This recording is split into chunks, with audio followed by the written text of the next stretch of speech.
Number 13, Octopussy. Yeah, I think YouTube and TikTok lets me say that word. Octopussy, Octopussy, Octopussy. Okay, maybe I'm just wearing this out. Here's the thing about this film.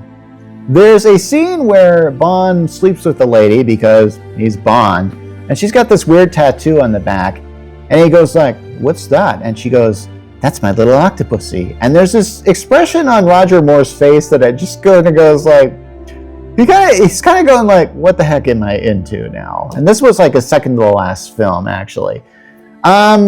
Here's the thing about this.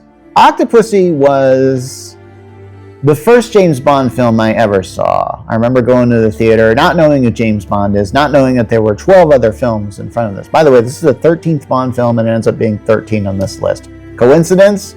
I think so. It is essentially mid-tier Bond, but as a kid watching this, I loved it. Why did I love it?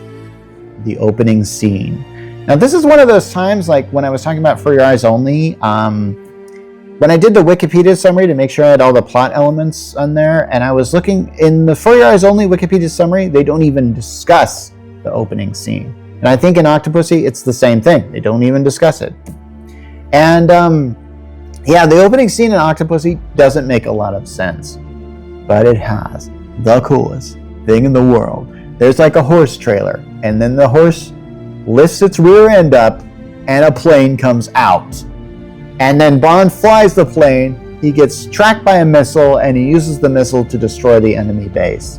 Wow. And then he pulled, I can't believe I'm still geeking about this. I've already talked about this when I did my review, plot summary, whatever you call it. But yeah, Bond just, it's Bond. Now, one of the things I think that this film is stealing from, because Bond films steal from whatever's popular usually at the time.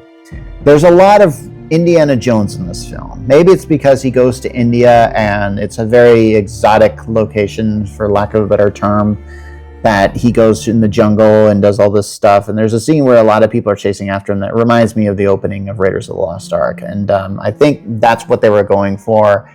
Did they succeed? I don't know. This is one of those films, like when I was a kid, I couldn't really tell plot-wise what was going on. I'm not really certain it holds water. There is a plot about a Russian general who's trying to basically do a Soviet takeover of Europe. And since this is very much a Cold War Bond film, Cold War was sort of tapering off at around this time, but I think it was still interesting premise. Yeah.